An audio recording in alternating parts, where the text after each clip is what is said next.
Imagine cette scène. C'est un week-end comme les autres. Vous êtes à un barbecue. Parmi tous les invités, une personne se démarque. Elle rayonne, elle est émue. Elle vient de rembourser intégralement son prêt immobilier. Tout le monde la félicite. On trinque à la bière. On commente à quel point elle a été responsable. C'est un moment de célébration. Mais de l'autre côté du jardin, un couple reste silencieux. Il sourit poliment, mais ne participe pas à la fête. Ce n'est pas par jalousie. Ce n'est pas non plus parce qu'ils ne peuvent pas s'offrir leur propre logement. C'est qu'ils savent quelque chose que la majorité ignore, une vérité qui surprendrait de nombreuses personnes de plus de 50 ans en Espagne. Et c'est précisément cela qui peut transformer complètement votre façon de comprendre l'argent. Les personnes les plus fortunées remboursent rarement leurs prêts immobiliers par anticipation, surtout après 50 ans. Si vous êtes pressé de vous en débarrasser, il se peut que vous soyez sur le point de commettre l'une des plus grandes erreurs financières de votre vie. Je vais vous expliquer clairement pourquoi ceux qui possèdent le plus de richesses voient la dette d'une manière différente. Pourquoi le fait d'avoir votre maison intégralement payée pourrait vous coûter des centaines de milliers d'euros. Et surtout, quelles sont les alternatives réelles? Il ne s'agit pas de théorie. C'est ainsi que la richesse se construit et se protège après 50 ans. D'abord, déconstruisons un grand mensonge que vos parents vous ont probablement transmis. Pendant des générations, on nous a répété la même histoire. Rembourse ton prêt, deviens propriétaire de ta maison et dors tranquille. Peut-être que vos parents ont même organisé une fête lorsqu'ils ont fini de rembourser leur crédit, quelque part dans les années 80. Peut-être avez-vous vous-même rêvé de ce jour où la mensualité disparaîtra. Mais il y a quelque chose qu'on ne vous a jamais dit. Ce rêve était conçu pour un monde totalement différent. Dans les années 70 et 80, les taux d'intérêt des prêts immobiliers atteignaient 12%, 15%, voire 18%. Les comptes d'épargne rapportaient entre 5% et 10%. La maison n'était pas seulement l'endroit où l'on vivait, c'était aussi un investissement logique. La rembourser au plus vite semblait être une décision raisonnable. Mais aujourd'hui, vous jouez avec les règles de votre grand-père dans l'économie du XXIe siècle. Aujourd'hui, les taux d'intérêt sont historiquement bas. Il existe des opportunités d'investissement partout. Le jeu a changé, mais le conseil, lui, est resté le même. L'an dernier, j'ai rencontré un conseiller financier à Madrid qui m'a dit quelque chose que je n'ai jamais oublié. Selon lui, la plus grande erreur que commettent de nombreuses personnes de plus de 50 ans, ce n'est pas de ne pas avoir assez économisé. C'est de prendre des décisions financières guidées par l'émotion plutôt que par la stratégie. Et la décision la plus émotionnelle de toutes, vouloir se débarrasser de son prêt immobilier au plus vite, alors qu'en réalité, il pourrait être en train de jouer en votre faveur. Deuxième grande erreur qui détruit le patrimoine, le voleur silencieux qui vit à l'intérieur de votre propre logement. Lorsque vous terminez enfin de rembourser votre prêt immobilier, un sentiment de soulagement s'installe souvent. Vous pensez avoir bouclé un cycle, que vous n'aurez plus à vous soucier de cette mensualité qui vous a accompagné pendant des décennies. C'est un moment que beaucoup de personnes célèbrent, mais ce que presque personne ne voit et que très peu comprennent, c'est qu'en réalité, vous n'éliminez pas un coût, vous en créez un autre, bien plus subtil, un coût qui ne se voit pas, qui n'apparaît pas sur les relevés bancaires, mais qui agit sans relâche, un voleur invisible de richesse. Ce voleur silencieux vit à l'intérieur même de votre maison. Et non, je ne parle pas d'un cambriolage au sens littéral. Je parle du capital immobilisé dans votre logement. Chaque euro qui reste bloqué entre ces quatre murs est un euro qui ne travaille pas pour vous. Il ne génère aucun intérêt, il ne se multiplie pas, il ne contribue ni à votre retraite, ni à vos projets, ni à votre tranquillité future. Il est simplement là, figé, comme si vous l'aviez caché sous un matelas. Pensons à cela de manière plus concrète. Accepteriez-vous de payer le salaire d'un employé qui vient au bureau chaque jour, mais ne fait absolument rien? Qui n'apporte aucune valeur, ne produit rien, ne résout rien, ne génère pas un seul centime pour l'entreprise? Certainement pas. Et pourtant, c'est exactement ce que vous faites avec le capital immobilier que vous n'utilisez pas de manière stratégique. C'est de l'argent immobilisé, de l'argent qui a cessé d'être un outil pour devenir un monument, un symbole de sécurité qui, en réalité, freine peut-être votre croissance financière. Voyons cela avec un exemple chiffré, simple mais révélateur. Imaginez que vous ayez 30 000 € de valeur patrimoniale dans votre logement, de l'argent accumulé en remboursant une partie de votre prêt. Maintenant, imaginez que cet argent soit placé dans un produit financier vous rapportant une rentabilité modeste, disons 6% par an. Vous généreriez 1 800 € par an, soit 150 € par mois. Ces 150 € pourraient vous aider à payer des factures, renforcer votre fonds d'urgence ou simplement vous offrir plus de marge. Mais si cet argent reste endormi dans votre maison, ce revenu disparaît. Et le plus inquiétant, ce n'est pas seulement ce que vous ne gagnez pas cette année, mais ce que vous continuerez à perdre chaque année. Parce que ce type de perte ne s'arrête jamais. Elle est continue, cumulative et silencieuse. Année après année, vos euros immobilisés perdent de la valeur, du pouvoir d'achat et du potentiel de croissance. Les personnes dotées d'une vraie mentalité patrimoniale le savent depuis longtemps. Elles ne considèrent pas une maison entièrement remboursée comme un symbole de stabilité absolue. Elles ne se laissent pas éblouir par l'idée romantique d'être pleinement propriétaires de leur foyer. Ce qu'elles voient, avec une clarté froide et stratégique, c'est une somme importante d'euros oisifs, de l'argent inactif, sans fonction, qui ne leur rapporte rien et ne leur offre aucune liquidité. Et dans un monde où l'inflation est constante et les coûts augmentent, ce type de capital devient un poids mort. Il y a quelques semaines à peine, j'ai entendu une histoire qui illustre parfaitement ce concept. Paul, un auditeur d'une émission économique à Valence, a appelé pour raconter son expérience. Il avait 62 ans et venait tout juste de rembourser intégralement son prêt immobilier. Sa maison, évaluée à 400 000 €, était désormais totalement libre de dettes. Naturellement, il en était fier. Il avait le sentiment d'avoir accompli son devoir, d'avoir fait ce qu'il fallait. Mais alors, l'animateur a fait quelque chose que peu de gens osent faire. Il a analysé les chiffres avec du recul. Il lui a demandé quel rendement générait ce capital. La réponse, bien sûr, fut 0. Paul avait 400 000 € en briques, mais pas un seul euro en actions. Lorsqu'ils ont commencé à faire les calculs, le résultat fut choquant. Si ce capital générait une rentabilité raisonnable de 6%, il perdait 24 000 € par an, soit 2 000 € par mois qui pourraient atterrir sur son compte. De l'argent réel, liquide, utile. Et tout cela parce que ce capital était immobilisé. Maintenant, faites une pause et réfléchissez. Cela vous semble-t-il familier ? Avez-vous déjà envisagé combien d'argent potentiel vous laissez sur la table en gardant la valeur de votre maison prisonnière ? Avez-vous fait les calculs avec honnêteté ? Ou avez-vous simplement supposé qu'avoir sa maison payée était la meilleure option ? Ce type de réflexion est inconfortable, je le sais, mais il est aussi profondément nécessaire.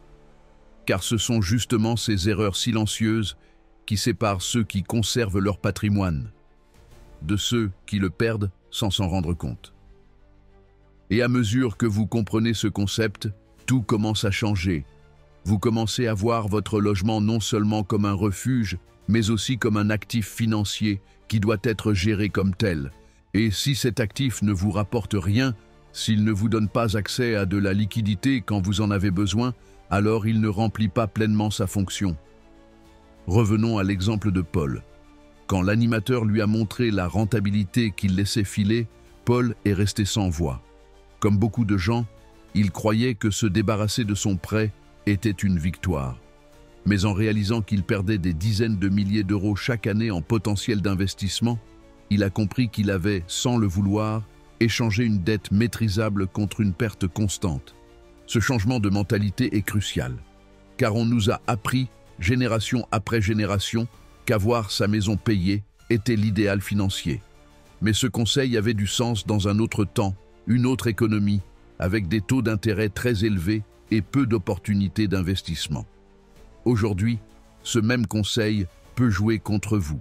Et c'est là que les personnes les plus intelligentes financièrement se distinguent. Elles ne suivent pas aveuglément des règles dépassées.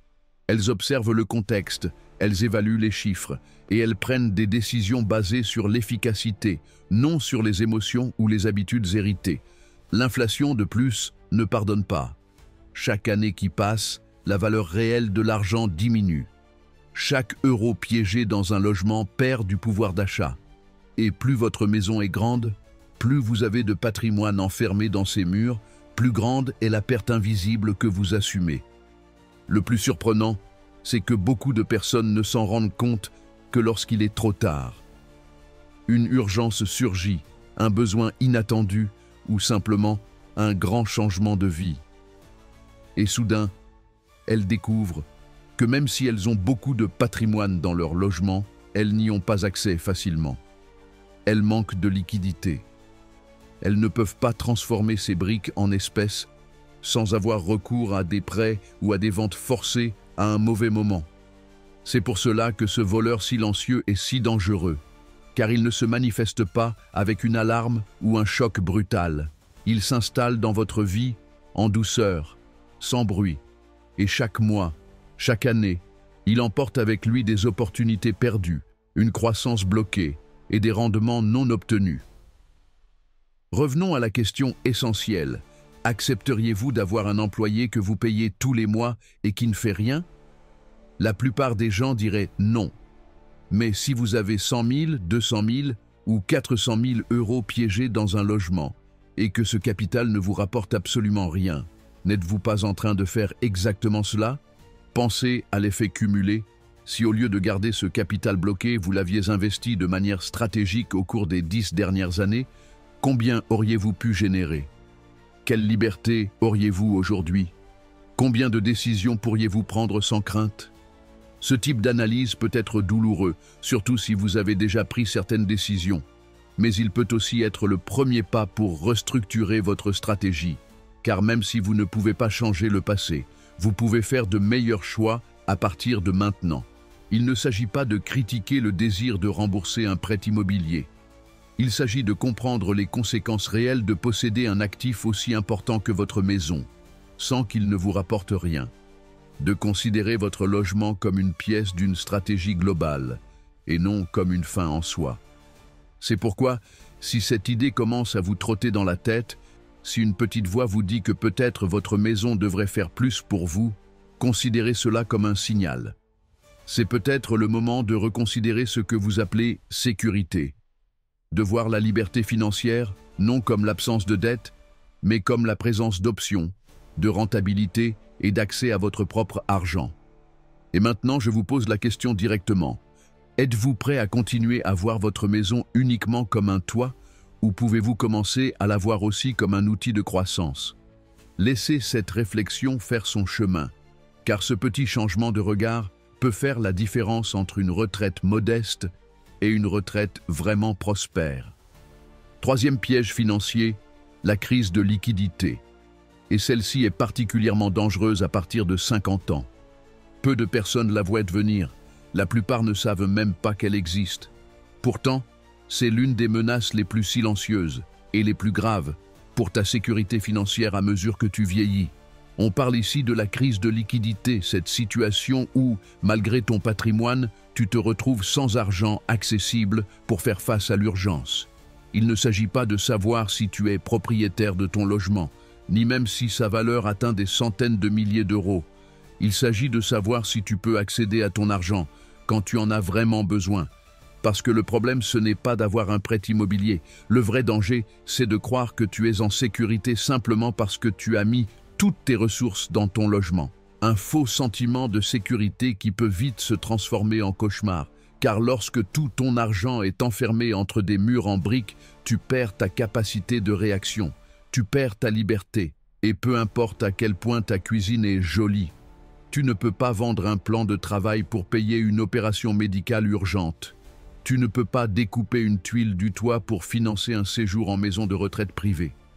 Et bien sûr, tu ne peux pas remplir un chèque en inscrivant la valeur symbolique de ton salon si ton fils ou ta fille traverse une crise financière majeure. Ce n'est pas une exagération. Je l'ai vu trop souvent. Des personnes qui ont tout fait comme il faut, selon les anciens manuels. Elles ont travaillé dur, elles ont payé leur maison, elles ont évité les dettes. Et pourtant, quand le coup dur de la vie arrive, elles découvrent qu'elles ont du patrimoine. Oui, mais pas de liquidité. Elles sont propriétaires, mais prisonnières. Tu peux avoir un demi-million d'euros investis dans ton logement. Et malgré tout, te retrouver dans l'impossibilité de retirer 1 000 euros sans passer par des démarches administratives, des expertises, des produits financiers coûteux ou des décisions forcées que tu ne veux pas prendre. Je vais te raconter un cas qui illustre cela à la perfection. Un couple prend sa retraite à 62 ans. Des gens responsables, prévoyants, travailleurs. Leur maison était totalement remboursée et ils avaient le sentiment d'avoir fait tout comme il faut. La retraite arrivait dans la sérénité, sans dette, sans mensualité, avec le sentiment d'avoir atteint la stabilité tant attendue. Mais ensuite, il se passe ce qui arrive si souvent dans la vraie vie. Un problème de santé, un traitement non pris en charge par le système de santé publique, une réparation urgente de toiture en pleine baisse du marché, une fille qui a besoin d'un soutien financier pour s'en sortir. Et soudain, les économies s'évaporent et il n'y a plus d'accès facile au capital disponible. Car ce capital n'est pas à la banque. Il est figé dans les murs de leur maison. Et que font-ils? Ils ne peuvent pas demander un prêt classique, car ils sont déjà retraités.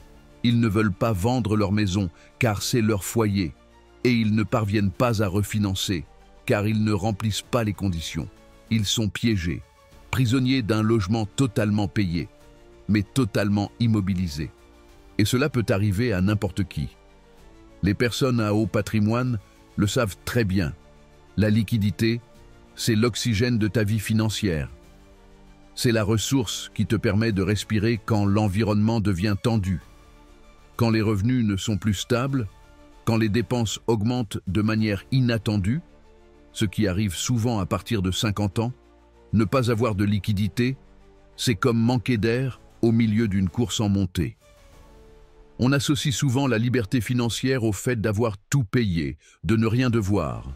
Mais la vraie liberté n'est pas seulement l'absence de dette, c'est la capacité de manœuvre, la capacité de choisir, de répondre sans peur face à l'imprévu. Et pour cela, tu as besoin de liquidité, d'argent disponible, de capital mobilisable. Souviens-toi du cas de Jim, cet homme du Texas dont nous parlions. Il avait totalement remboursé sa maison. Il se sentait en sécurité, tranquille. Mais voilà que son épouse a eu besoin d'une intervention médicale urgente et l'assurance ne couvrait pas la totalité des frais. Résultat, il avait 600 000 euros de patrimoine immobilier, mais ne pouvait pas y accéder rapidement. Ni sans frais, ni sans intérêts abusifs, ni sans devoir faire le grand saut auprès des banques. Et quand le besoin est immédiat, tout cela ne suffit pas. C'est ce genre de problème que personne n'anticipe jusqu'à ce qu'il se produise. Parce que personne ne pense être dans ce cas. Personne ne s'imagine que la vie va exiger de lui des liquidités au moment même où il a le moins de capacité à en générer. Et c'est là qu'entre en jeu l'intérêt de conserver un prêt immobilier.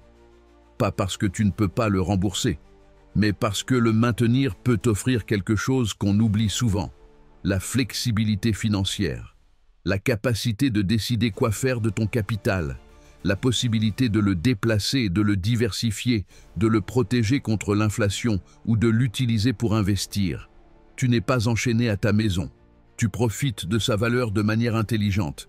C'est un principe que la majorité néglige. Les prêts immobiliers ne sont pas toujours un obstacle. Ils peuvent être un outil, une façon de protéger ta liquidité pendant que le reste de ton argent travaille ailleurs. Un moyen d'avoir accès à des fonds quand tu en as besoin sans devoir vendre ta maison, t'endetter à la dernière minute ou recourir à des solutions désespérées. Et cela est particulièrement important à partir de 50 ans, car c'est à ce moment-là que les revenus cessent de croître aussi fortement. C'est peut-être le moment où tu arrêtes de travailler, où les dépenses de santé commencent à augmenter, où apparaissent des frais imprévus, un proche dépendant, un déménagement, un changement de vie non planifié. À ce moment-là, Avoir remboursé sa maison semble être une bonne chose, mais l'avoir remboursée et bloquée peut devenir une prison dorée, un luxe que tu ne peux plus te permettre. Car il ne s'agit pas seulement de patrimoine, il s'agit de disponibilité, d'accès, de résilience. Et c'est là que se produit le changement de mentalité. Il ne s'agit pas d'un débat moral sur le fait de devoir ou non de l'argent. C'est une conversation stratégique sur la manière de gérer efficacement tes ressources. Les personnes ayant une vision à long terme ne s'aveuglent pas avec l'idée d'être libres de dettes. Elles se concentrent sur le fait d'avoir des options, de pouvoir réagir, s'adapter et évoluer avec les circonstances. Revenons à l'analogie de l'oxygène. Quand tout va bien, tu ne penses pas à respirer. Tu le fais sans y réfléchir. Mais si un jour, l'air commence à manquer, le besoin devient immédiat et vital. Il en va de même pour la liquidité. Quand tout se passe bien, on dirait que ce n'est pas important. Mais quand arrive le moment critique, tu dois pouvoir respirer.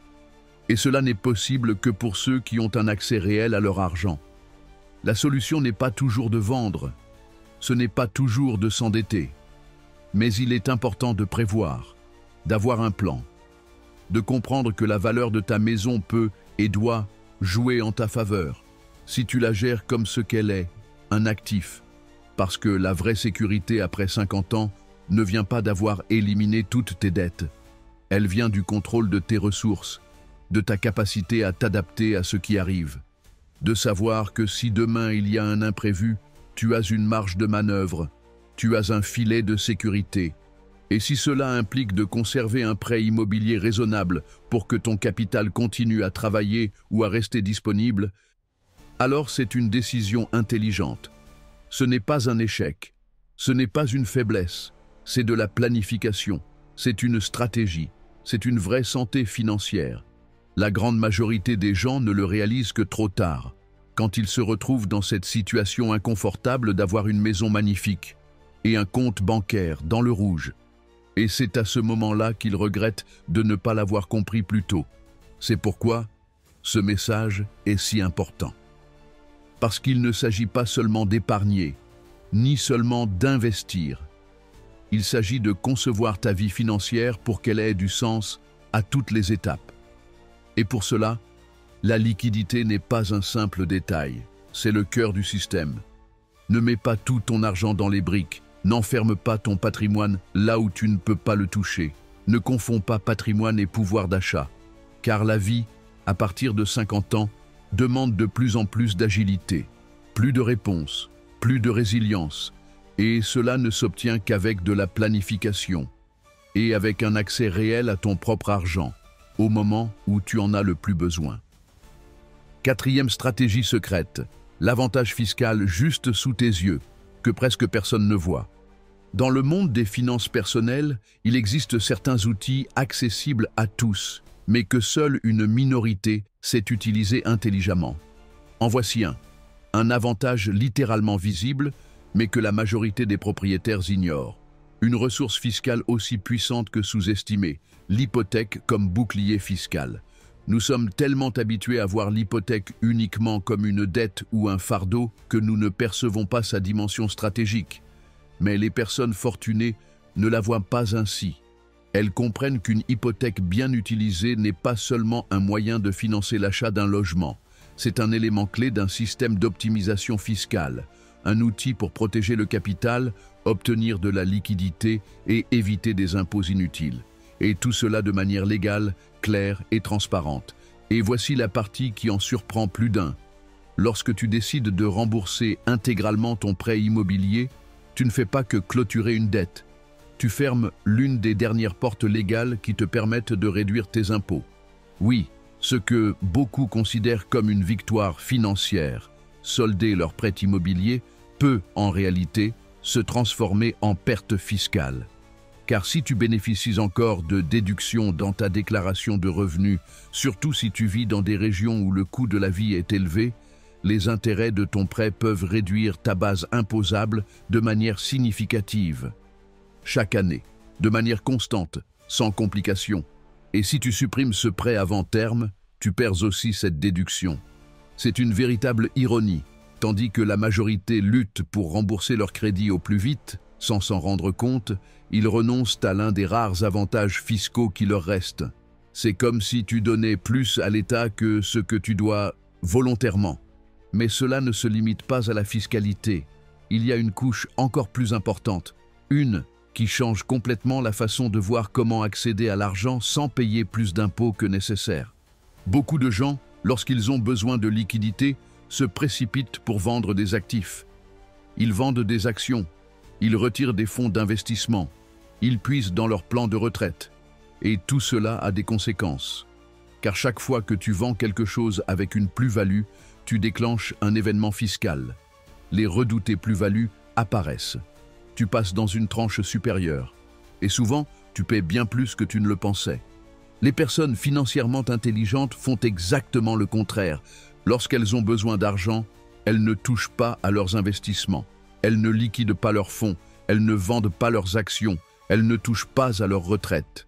À la place, elles utilisent la valeur accumulée dans leur logement. Elles ouvrent une ligne de crédit hypothécaire. Elles renégocient leurs prêts. Ou simplement, elles empruntent en mettant leur maison en garantie. Et voici le point essentiel.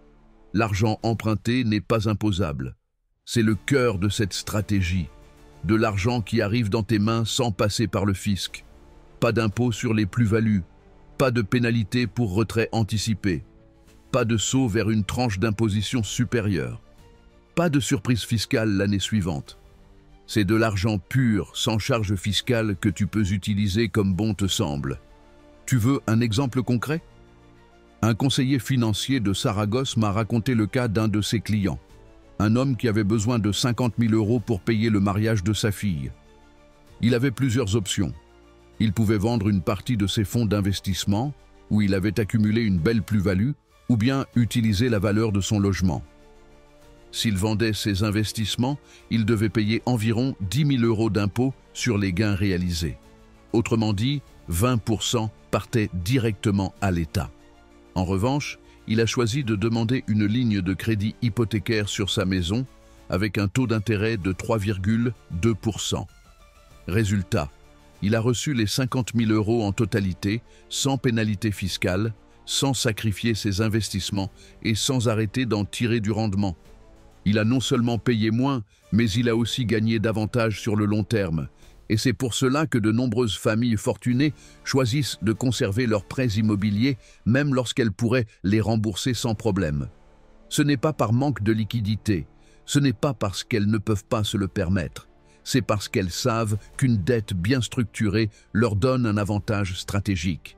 Elle leur permet d'accéder à des fonds sans casser leurs actifs, sans déclencher d'événements fiscaux, et surtout sans freiner la croissance de leur argent. L'essentiel ici, c'est de comprendre que nous ne parlons pas d'évasion. Il n'y a rien de douteux, d'obscur ou d'illégal dans cette stratégie. Il s'agit de planification fiscale intelligente, d'utiliser les règles du système à ton avantage, d'agir avec prévoyance pour ne pas devoir réagir dans l'urgence. Parce que le problème, ce n'est pas de payer des impôts, le problème, c'est d'en générer inutilement. Et cela arrive chaque fois que tu liquides un actif sans penser aux conséquences. Les personnes ayant une éducation financière le comprennent parfaitement. C'est pourquoi elles ne considèrent pas le maintien d'un prêt immobilier comme un fardeau. Elles le voient comme un outil, une ressource, une manière de garder le contrôle sur leur flux de trésorerie sans sacrifier d'opportunités, sans supporter de coûts fiscaux imprévus. C'est un état d'esprit différent, pas émotionnel, pas impulsif, stratégique. La personne lambda voit généralement le prêt immobilier comme un poids, quelque chose dont il faut se débarrasser au plus vite. Mais ceux qui connaissent les mécanismes financiers le voient comme un actif secondaire qui peut optimiser leur situation globale. Et cela change tout. Quand tu comprends cela, tu cesses de voir l'hypothèque comme un ennemi. Tu commences à la considérer comme une pièce d'échec qui, bien placée, te permet d'éviter des attaques inutiles, de préserver tes ressources et de frapper fort quand tu en as besoin. Par exemple, si tu as un investissement qui croît d'année en année, pourquoi le vendre pour couvrir un besoin ponctuel? Si tu peux utiliser ta maison comme garantie, emprunter à faible taux d'intérêt et continuer à laisser ton investissement fructifier, Il n'a aucun sens financier de casser un investissement en croissance pour éviter de payer 3% d'intérêt et ensuite perdre 7% de rendement annuel. Et pourtant, c'est ce que font beaucoup de gens. Parce qu'ils ne savent pas qu'il existe une autre manière. Parce que personne ne leur a appris que leur logement pouvait aussi être une source de liquidité efficace, discrète et fiscalement avantageuse. L'impact de cette stratégie est particulièrement visible à partir de 50 ans. Pourquoi? Parce que c'est à cette période que les revenus ont tendance à se stabiliser ou à diminuer. C'est là qu'on commence à vivre davantage de son patrimoine que de son activité. Là où les erreurs fiscales peuvent te coûter des années de tranquillité. Avoir accès à des liquidités sans générer d'impôts devient alors une priorité, et rares sont les outils qui le permettent aussi bien qu'un prêt immobilier bien structuré. Cela ne signifie pas que tu dois t'endetter à vie, ni que tu dois vivre endetté sans raison. Cela signifie qu'il y a un moment pour rembourser des dettes, et un moment pour les garder actives, car leur coût est bien inférieur aux avantages fiscaux et stratégiques qu'elles peuvent apporter. Et cela, comme beaucoup d'autres choses dans le monde financier, se résume à un seul mot: contrôle. Contrôle de tes actifs, de ton flux de trésorerie, de ta fiscalité, de ta planification.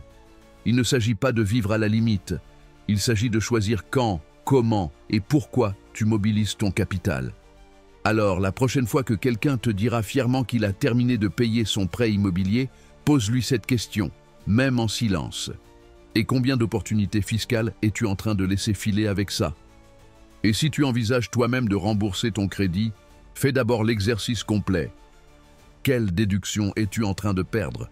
Quel serait le coût fiscal si tu devais liquider d'autres sources de financement plus tard? Combien te coûterait-il de reconstituer ta liquidité si tu en avais de nouveaux besoins? Et quel est le coût réel de conserver ce prêt par rapport aux avantages qu'il t'apporte?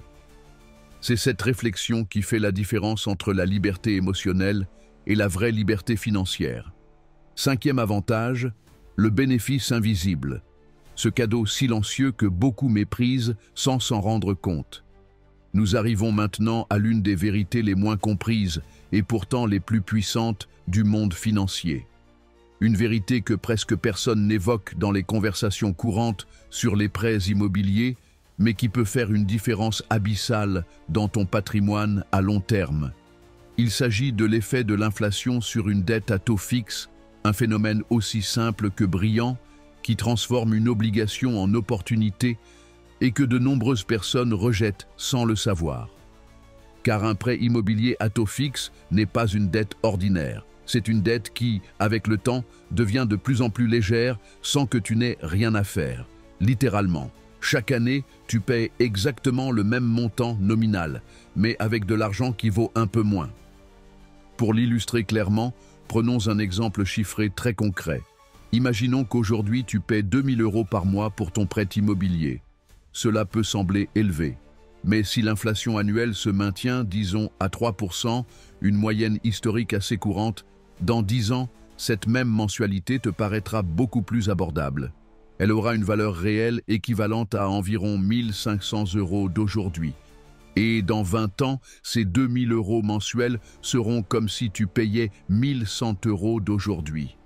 Autrement dit, tu rembourses la banque avec des euros de plus en plus faibles, de moins en moins valeureux. Et c'est toi que cela avantage, pas la banque. En pratique, l'inflation devient ton allié. C'est comme avoir un associé silencieux qui, année après année, allège ton fardeau financier sans que tu aies à lever le petit doigt. Le montant payé ne change pas, mais ton effort réel, lui, diminue. Ce n'est pas de la théorie complexe, c'est de l'économie de base. Et pourtant, énormément de gens agissent comme si cela n'existait pas. Au lieu de tirer parti de cet avantage, ils se précipitent pour rembourser leur prêt immobilier au plus vite. Ils veulent se libérer de la dette, même si cela signifie utiliser de l'argent actuel, beaucoup plus précieux, pour rembourser une dette qui, avec le temps, s'érode toute seule. Cette urgence à rembourser ce qui, en réalité, devient plus abordable chaque année est l'une des erreurs les plus fréquentes dans la gestion du patrimoine des classes moyennes. L'an dernier, J'ai eu une conversation avec un entrepreneur japonais qui a résumé cette idée de manière magistrale. Il a dit quelque chose comme « Aux États-Unis et en Europe, vous éduquez les gens à craindre deux choses, la dette et l'inflation. Mais l'argent intelligent comprend que si tu as une dette à taux bas et fixe, l'inflation est ton ami. Pourquoi rembourser aujourd'hui avec des euros précieux une dette que tu pourrais régler demain avec des euros moins chers ?» Et cette phrase m'est restée en tête, car elle résume une logique simple. Si tu as une hypothèque à 3% et que l'inflation est à 3%, le coût réel de cette dette est pratiquement nul. Mieux encore, si l'inflation dépasse ces 3%, alors ta dette te coûte moins que rien en termes réels. Tu obtiens un financement presque gratuit. Mais ce n'est pas tout. Tu obtiens un financement qui s'améliore avec le temps, parce qu'à chaque année qui passe, la valeur réelle de ta dette diminue, tandis que ton salaire ou tes revenus s'ajustent probablement, ne serait-ce que partiellement, au coût de la vie.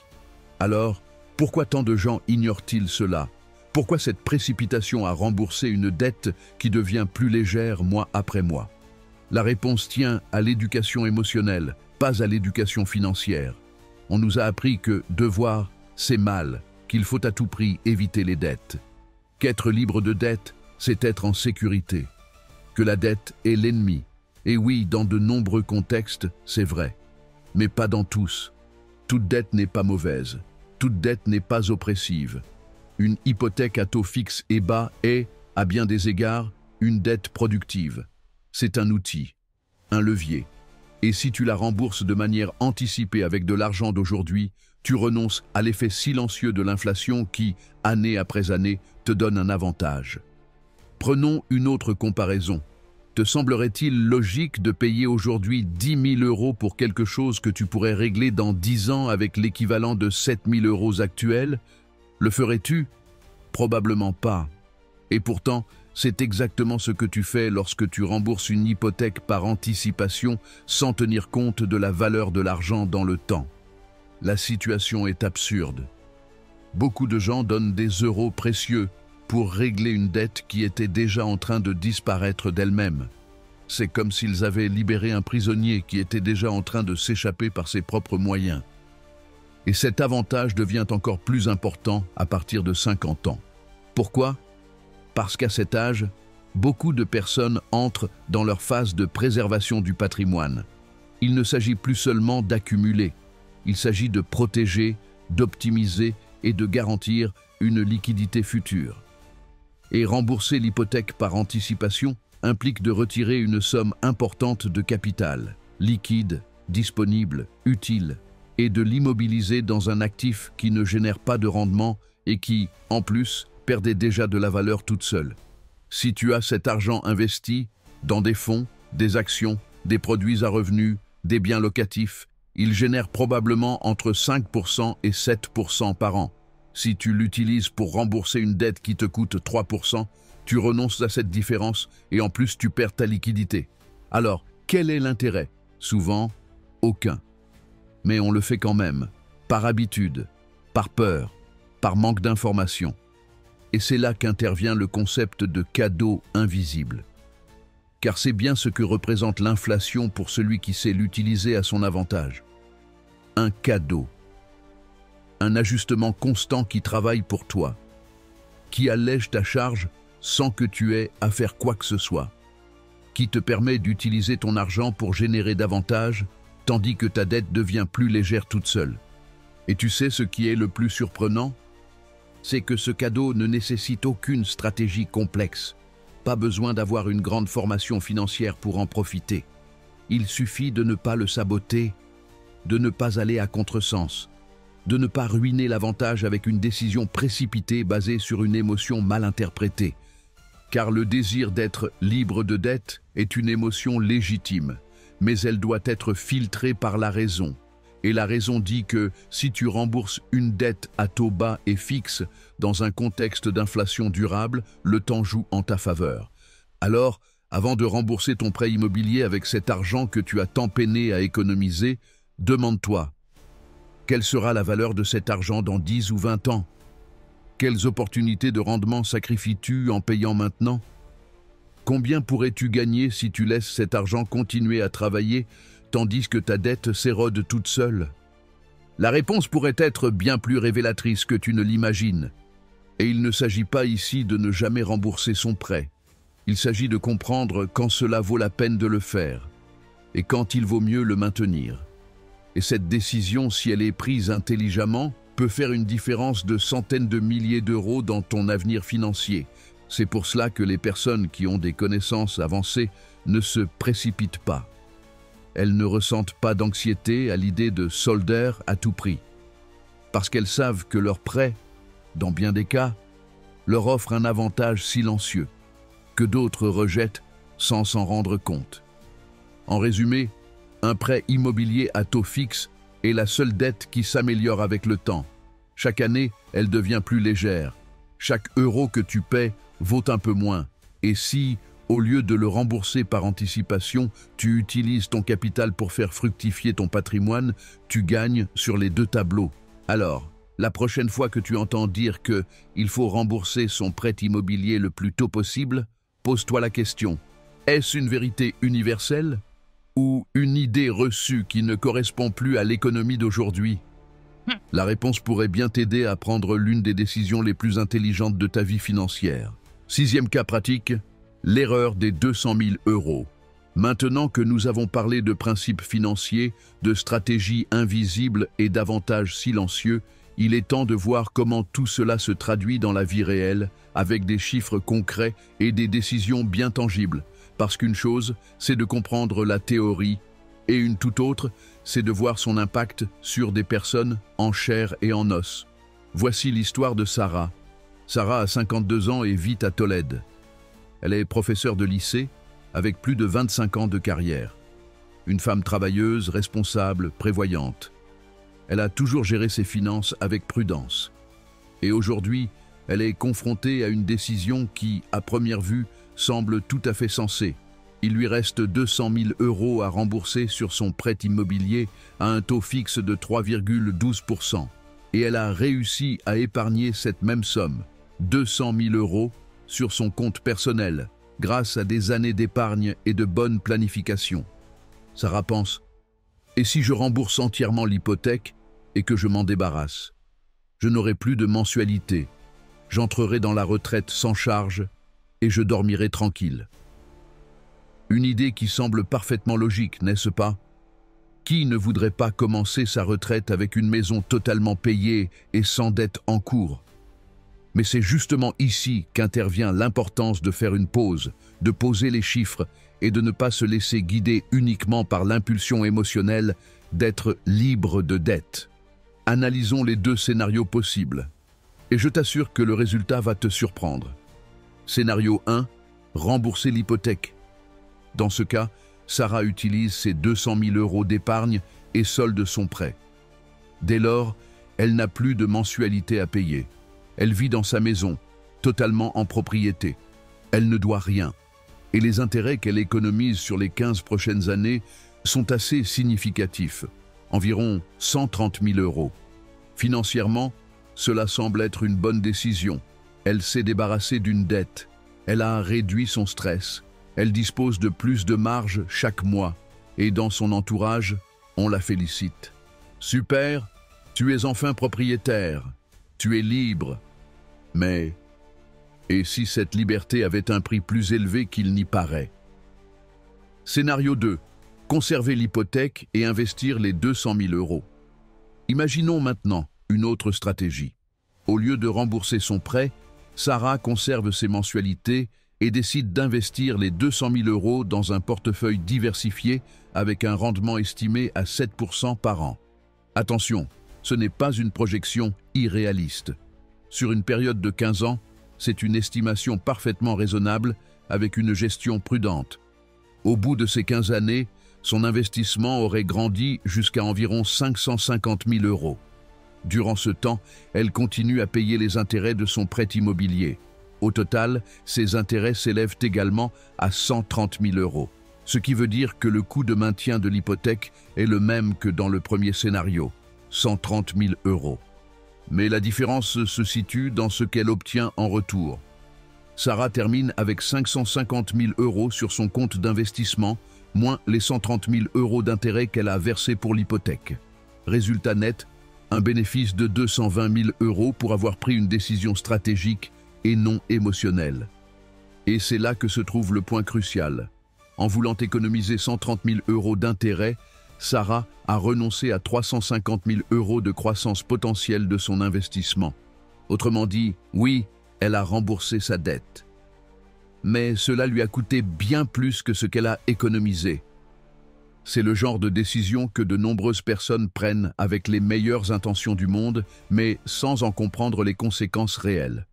Parce qu'au fond, croire que rembourser un prêt immobilier est toujours l'option la plus sûre, c'est une illusion, une croyance héritée, pas une stratégie basée sur une analyse objective. Sarah pensait faire ce qu'il fallait, être responsable, prévoyante, intelligente.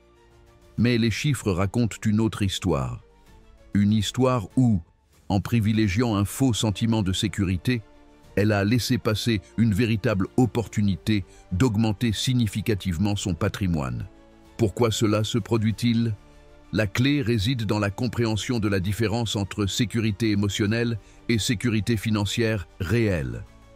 Rembourser son prêt peut apporter un soulagement, le sentiment du devoir accompli, l'illusion d'avoir tout sous contrôle. Mais souvent, cette sensation ne reflète pas la réalité des chiffres. Pourquoi?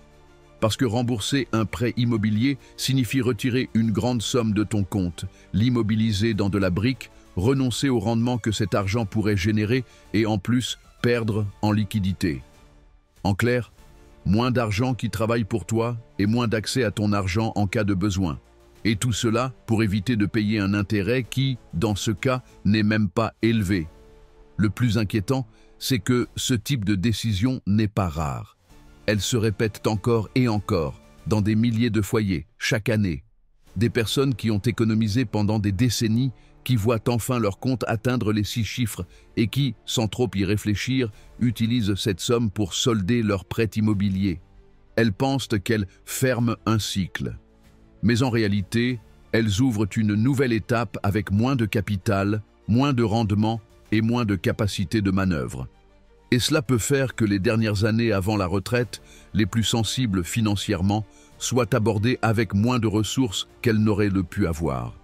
Simplement parce qu'elles ont cru que se libérer de la dette était toujours synonyme de faire ce qu'il faut.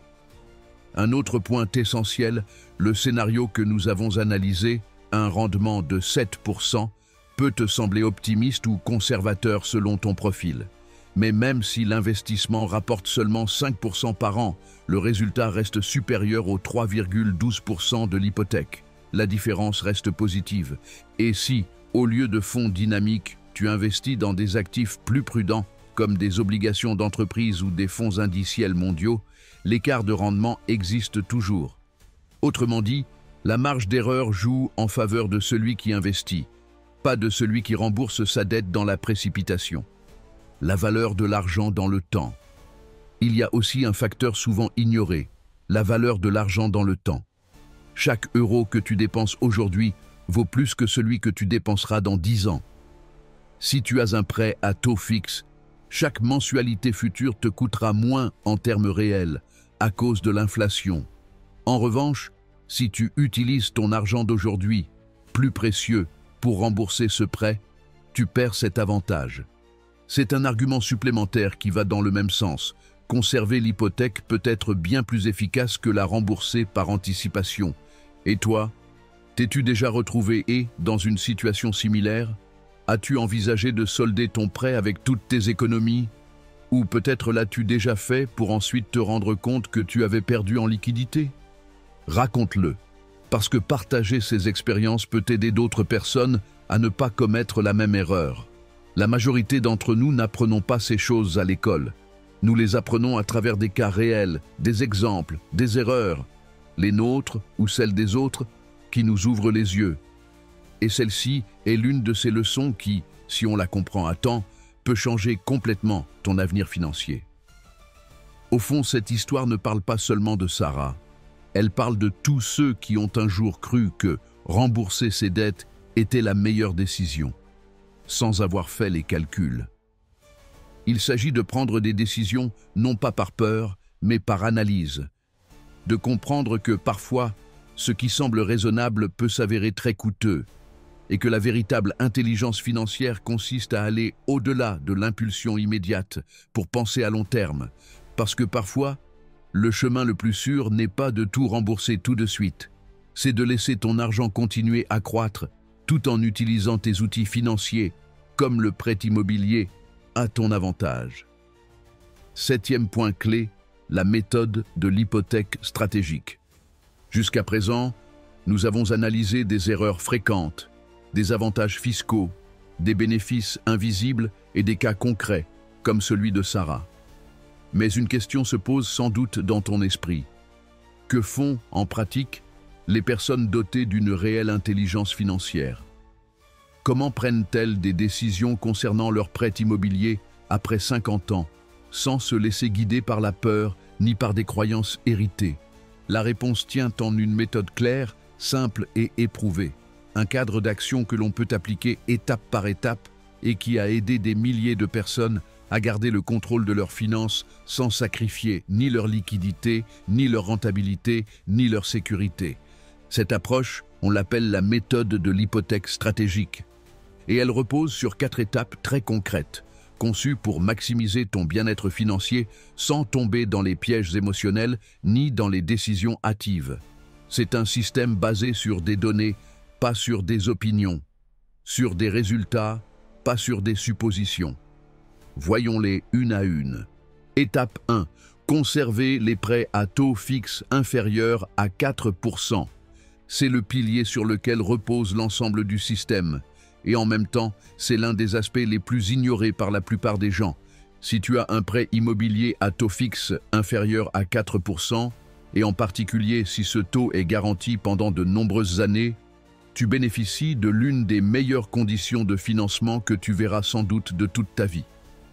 Pensons logiquement. Les banques prêtent de l'argent à ce taux parce qu'elles estiment que cela reste rentable pour elles. Mais si toi, tu peux obtenir un rendement supérieur grâce à l'investissement, alors ce prêt devient rentable pour toi. Et en plus, comme le taux est fixe, il n'y a pas de surprise. Tu sais exactement combien tu paieras chaque mois. Pas de risque de hausses imprévues. C'est un coût contrôlé, prévisible, stable. Alors, pourquoi se précipiter pour rembourser une dette aux conditions aussi favorables? Beaucoup de personnes cherchent à l'éliminer pour une raison purement émotionnelle, le besoin de se sentir libre. Mais comme nous l'avons vu, être sans dette ne signifie pas être libre financièrement. Parfois, une petite dette aux conditions avantageuses peut être ton meilleur allié pour faire croître ton patrimoine. C'est pourquoi la première étape de la méthode stratégique consiste à conserver ce prêt, à le protéger et à l'utiliser dans le cadre de ta stratégie. Pas comme un problème, mais comme un outil. Étape 2. Investir religieusement la différence. C'est ici que se fait la vraie différence, car la méthode ne repose pas uniquement sur le fait de ne pas rembourser le prêt par anticipation, mais sur l'utilisation intelligente de l'argent disponible. Chaque euro que tu ne consacres pas au remboursement de ta dette est un euro que tu peux faire travailler, et cet argent, s'il est bien investi, peut générer un rendement bien supérieur au taux d'intérêt de ton prêt immobilier. Où investir? Les options sont nombreuses et doivent s'adapter à ton profil de risque et à tes objectifs. Des portefeuilles diversifiés, incluant actions, obligations, actifs mondiaux. Des actions à dividendes qui génèrent des revenus réguliers. Des fonds d'investissement immobilier, REIT, qui permettent d'accéder au marché locatif sans posséder de biens. Des ETF mondiaux qui répliquent les grands indices internationaux. Même en étant prudent, il est raisonnable d'estimer un rendement annuel de 6% à 7% à long terme. Et tu sais quoi? Ce rendement écrasera le coût de ton prêt immobilier.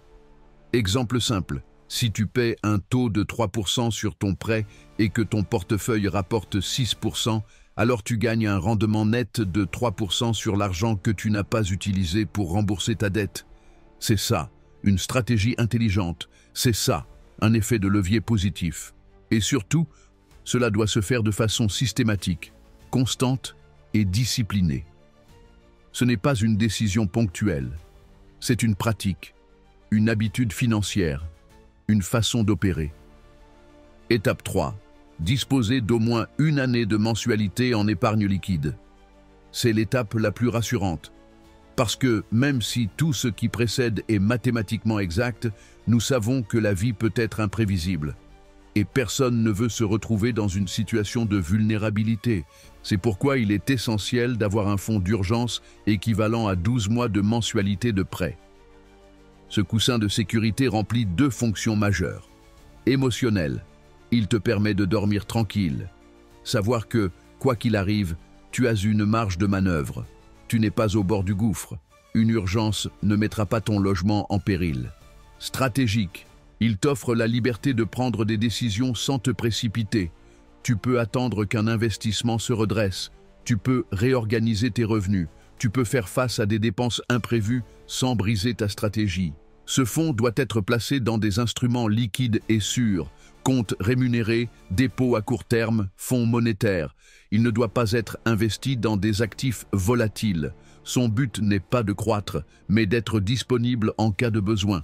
Parfois, le simple fait d'avoir ce coussin est ce qui distingue une personne stable financièrement d'une autre qui est vulnérable. Étape 4. Réviser et ajuster chaque année. Rien, dans le monde financier, n'est figé. Les marchés changent. Ta situation personnelle évolue. Les opportunités apparaissent ou disparaissent. C'est pourquoi un système non révisé devient vite obsolète. Cette dernière étape est cruciale. Une fois par an, assieds-toi avec honnêteté face à tes chiffres et pose-toi cette question. Ma stratégie actuelle a-t-elle toujours du sens? Ma rentabilité dépasse-t-elle toujours le coût de mon prêt immobilier? Si la réponse est oui, alors tu es sur la bonne voie. Si la réponse est non, alors il faut ajuster. Peut-être est-il temps de rembourser une partie de la dette, ou de rééquilibrer ton portefeuille, ou d'augmenter ton fonds d'urgence. L'essentiel, c'est que les décisions soient basées sur des données réelles, pas sur des émotions, ni sur les gros titres des journaux, ni sur ce que disent les voisins, mais bien sur ta réalité financière, chiffres en main. Cette étape transforme ta méthode en un système vivant, flexible et adaptable. Et c'est ce qui lui permet de fonctionner sur le long terme. Le résultat, une vraie liberté financière. Les personnes de plus de 50 ans qui suivent cette méthode ont toutes un point commun. Elles ne vivent pas dans l'angoisse économique. Même si elles ont encore un prêt immobilier, elles ne ressentent aucune pression, parce qu'elles savent utiliser cette dette comme un outil et non comme un fardeau.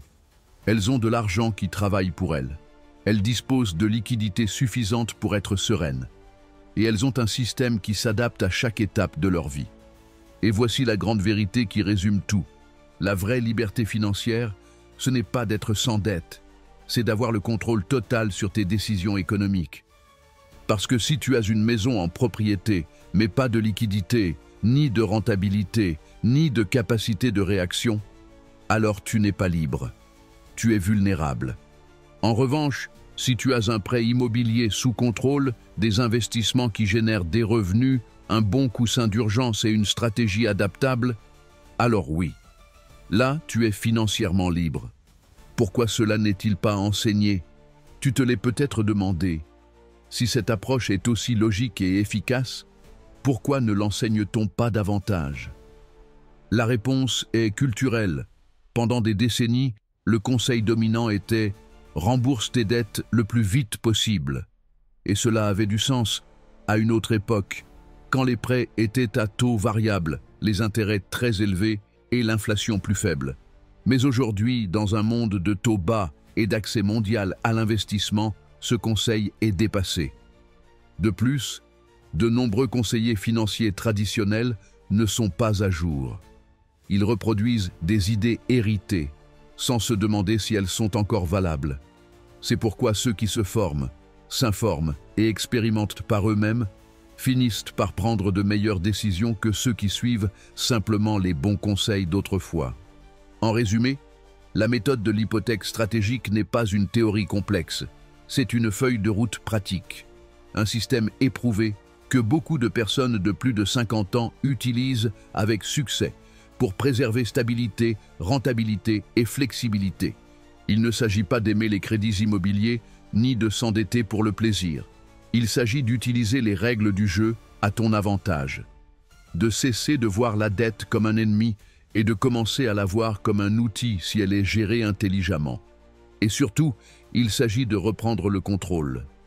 Parce qu'au final, les décisions financières les plus puissantes ne sont pas celles qui rassurent, mais celles qui te rendent vraiment libre.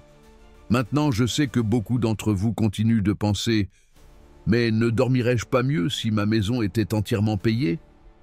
Et c'est une question légitime. Très légitime. Cette sensation de posséder totalement son logement transmet une idée puissante de sécurité. C'est comme si tu avais atteint un objectif fondamental. Comme si tu avais coché le dernier élément d'une liste vitale. Tu l'as fait. Tu peux enfin te détendre. Mais c'est là qu'apparaît un paradoxe silencieux, que presque personne ne considère jusqu'à ce qu'il soit trop tard. J'ai eu l'opportunité de parler avec des dizaines de personnes de plus de 60 ans qui n'ont plus d'hypothèque, des gens responsables qui ont bien fait les choses, qui se sont battus pendant des décennies pour rembourser leur logement le plus vite possible, qui ont suivi les conseils traditionnels à la lettre.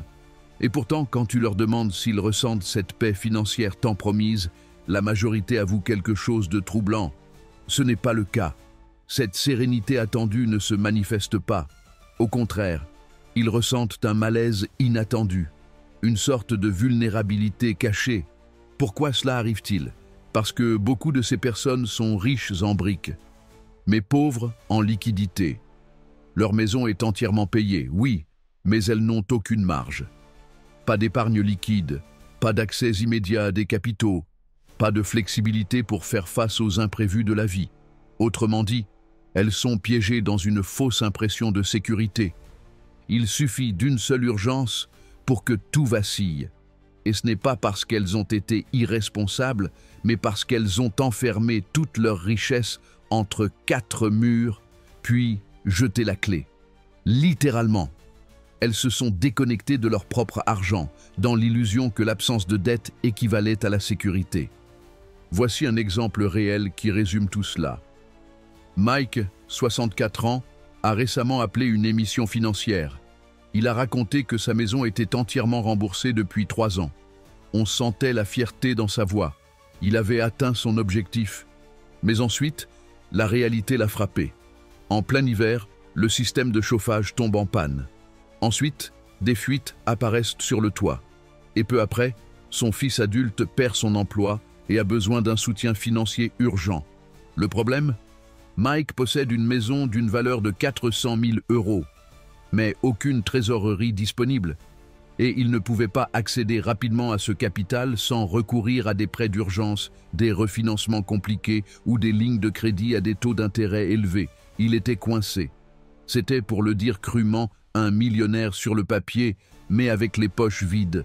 Et ce n'est pas ça, la liberté financière. La véritable tranquillité économique ne vient pas du fait d'avoir tout payé. Elle vient du fait de disposer de liquidités, de bénéficier de revenus passifs stables, de voir ses investissements croître, et surtout de pouvoir réagir rapidement quand la vie te confronte à l'inattendu. Ça, c'est la vraie sécurité. Ça, c'est le vrai pouvoir financier. Et c'est pour cela que les personnes riches ne se précipitent pas pour rembourser leurs prêts immobiliers. Parce qu'elles comprennent qu'une hypothèque n'est pas un ennemi à éliminer au plus vite, mais un outil puissant qui, bien utilisé, peut t'aider à préserver ta liquidité, profiter des déductions fiscales et libérer du capital pour le faire fructifier. C'est une question de perspective, de façon de comprendre l'argent et ses usages possibles. Ton avenir financier après 50 ans ne devrait pas se construire en répétant les recettes de la génération précédente. Ce qui fonctionnait à une époque de taux d'intérêt à 12% et sans accès aux investissements mondiaux peut aujourd'hui mener directement à une rigidité financière. Aujourd'hui, les règles ont changé. Et le véritable secret est de poser des questions plus intelligentes. Il ne s'agit pas seulement de savoir si tu peux rembourser ton prêt par anticipation, il s'agit de savoir si tu dois vraiment le faire. Il ne s'agit pas seulement de l'intérêt que tu économises, il s'agit des opportunités que tu laisses filer en immobilisant ton argent dans un mur. C'est ce changement mental, ce clic, cette transformation de perspective. C'est le point précis où beaucoup de gens cessent de survivre et commencent à créer une richesse durable, avec stratégie et vision. Et une fois que tu as fait ce changement, tu ne verras plus jamais ton hypothèque de la même manière, car tu ne la percevras plus comme un poids. Tu la verras comme une ressource, comme un levier financier, comme une pièce essentielle de ton système économique personnel. Ton hypothèque, utilisée intelligemment, peut devenir ton meilleur atout financier après 50 ans. Oui, tu as bien lu. Pas un passif, mais un actif bien géré, qui te donne accès au capital, à des avantages fiscaux et à une grande souplesse. Et tout cela sans vendre ta maison, sans toucher à tes investissements, sans payer d'impôts inutiles. Et maintenant, dis-moi, quelle stratégie suis-tu aujourd'hui? Penses-tu la rembourser le plus vite possible? Ou envisages-tu d'investir la différence et de laisser ton prêt immobilier travailler discrètement pour toi? Et sur une échelle de 1 à 10, quelle valeur cette information a-t-elle eue pour ta planification financière?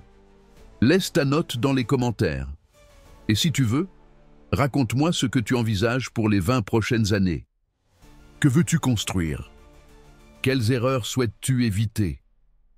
Je lis chaque message, vraiment. Et très souvent, vos questions et vos expériences inspirent de nouveaux contenus, de nouvelles stratégies, de nouvelles idées qui peuvent aider d'autres personnes à se libérer des concepts dépassés et à construire une liberté financière moderne, réelle et concrète. Si tu veux continuer à apprendre sur la liberté financière, alors regarde la vidéo suivante. À très bientôt.